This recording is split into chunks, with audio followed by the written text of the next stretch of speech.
JD Vance is a disturbing human. JD Vance keeps making disturbing comments about the women of America. I have an update for you guys about Donald Trump's historically unpopular VP pick who keeps making disgusting comments about women, and we just got a leaked audio recording of JD Vance calling for a federal response to stop women who travel from red states to blue states to receive reproductive health care. I want to break it all down and break down how JD Vance lacks charisma. From all the reports I've read, it seems like Donald Trump Jr. got in his father's ear and told him to double down on MAGA and pick JD Vance, and Donald Trump dismissed the opinions of more seasoned political experts to choose JD Vance, which now seems like a mistake. Before I break this down, let's break down this video that JD Vance just posted about an hour ago. Republicans against Trump said this guy has zero charm and charisma. Picking JD Vance was a massive gift for Democrats. JD Vance genuinely has the charisma of a wet sock,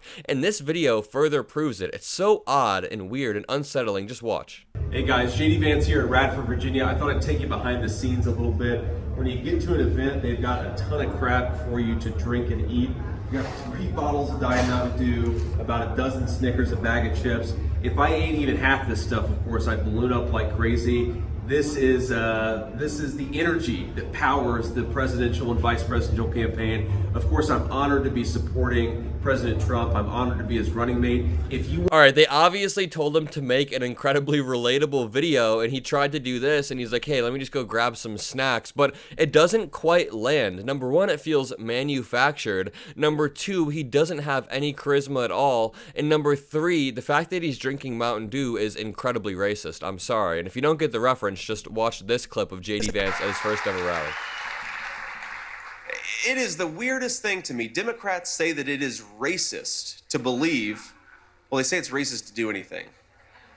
I had a Diet Mountain Dew yesterday and one today. I'm sure they're going to call that racist too, but this man will not stop talking about Mountain Dew in the most weird way possible, and that is why this article released this morning, July 26th. It says, is JD Vance the worst VP pick ever? Vance is wildly inexperienced and widely loathed. With Joe Biden out of the race, he's a huge liability. 1 week ago, Republicans were partying. The raucous scenes at Milwaukee's RNC reflected 2 victories. One was Donald Trump's complete takeover of the GOP. The other was his upcoming victory in the 2024 presidential election, but with 81-year-old Joe Biden stepping out, everything has changed. Biden stepped aside and quickly endorsed VP Harris on Sunday as his replacement. Harris, a 59-year-old former prosecutor, can, unlike Biden, put up a fight. What looked like a cakewalk suddenly became a real campaign, and that campaign now had a huge vulnerability, JD Vance. Let's go back to this video of JD Vance talking about women's reproductive health care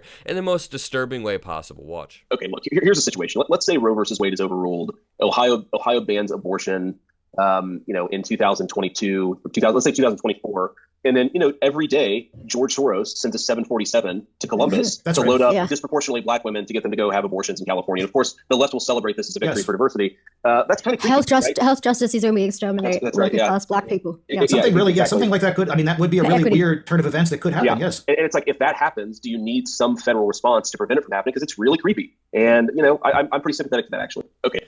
JD Vance is talking about the federal government stepping in and preventing people from traveling from state to state to get a health care that they need in the moment. He specifically called out Black women who disproportionately are harmed when Roe v. Wade was overturned. They are disproportionately harmed when abortion is banned in a certain state. We have seen this time and time again in studies, and this is honestly quite evil, because what would a federal response look like? Would you jail people who try to get an abortion across state lines? Would you fine them? What is the punishment for trying to get an abortion across state lines? And the fact that JD Vance is taking this extreme of a measure just shows how much of a vulnerability he can be to the Trump campaign if we can frame everything right. If VP Harris can hammer home how much of a threat to women's rights he is. That campaign now has a huge vulnerability, JD Vance, who Trump had selected as his running mate just a week earlier. Arguably the most extreme candidate Trump could have chosen, Vance is also a neophyte, 39 years old.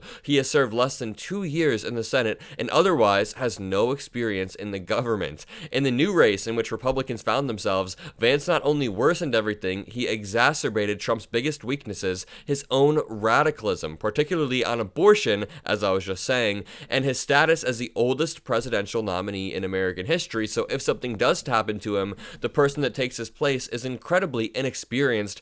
And there's a thing that happens, let's call it the Ron DeSantis effect, where a candidate looks really good on paper, but then when you throw them onto the national stage, they don't do quite as well. The prime example is who I just said, Ron DeSantis. When you looked at him on paper, he graduated from Harvard, I believe. He also, I think, went to Yale. He had a good education. He seems like a decently smart guy. Then you put him up on the national stage. He has no charisma. He sounds stupid, to be honest. He literally was just a terrible candidate who tried to rail against wokeness as a Trump-light figure, and it completely flopped. So that is also the worry when throwing figures on the national stage. People love to throw names out like this name, that name would be great as VP Harris's VP, but sometimes when you throw people on the national stage, all of a sudden it doesn't work out. Another prime example, JD Vance. Honestly, 3 months ago, he looked decent on paper. One of my friends told me he seems like he'd be a good pick, but now we see how that turns out, that he's holding rallies. He's flopping. He's flip-flopping. Surveying the mood within the Trump campaign after Biden's decision to step aside, The Atlantic's Tim Alberta found more than a little running mate buyer's remorse. The decision to anoint Vance, quote, campaign officials acknowledged, was something of a luxury meant to run up margins with the base in a blowout rather than persuade voters in a nail-biter. Whoops. Vance is only a luxury pick if you are 100% certain that you will win, which also means that when he was selected, Trump was also sure that Biden would stay in the race. But JD Vance was a reckless and stupid pick even in a blowout election. He is not only one of the greatest frauds in American politics, he is the most obvious fraud in American politics. As Election Day fast approaches and Harris mounts a forceful challenge, Trump's regrets will only grow. Who is JD Vance for? 8 years ago, that was an easy question to answer. Vance had crafted an image designed to appeal to the reigning liberal and media elites who couldn't get enough of him. Then, a 31-year-old venture capitalist, Vance became an overnight sensation after Hillbilly Elegy. He called himself a never-Trumper, and honestly, the liberals in America liked JD Vance. He seemed to be somewhat intelligent and empathetic. I'm going to tell this story every time because it shows how far JD Vance has fallen. But JD Vance once brought his transgender friend cookies after they got surgery, and then that transgender friend had to cut him off about 5 years later when JD Vance turned into a full-blown MAGA extremist. It's like you have to get a lobotomy in order to put on that MAGA cap. That's always what I say, because people will go from being somewhat decent, intelligent human beings to just absolute lying slime balls the second they step foot inside the MAGA movement, or the second they shake hands with Donald Trump, or the second that Donald Trump gets some dirt on them like Lindsey Graham. Actually, there was a point where I think Lindsey Graham was a decent human being. Him and Joe Biden were apparently really, really good friends. I mean, Lindsey Graham has teared up while talking about President Biden, but now Lindsey Graham is one of the most spineless people in politics. If you agree, leave a like on the video, comment a blue heart, hit that subscribe button. Most importantly, have a great day yourself.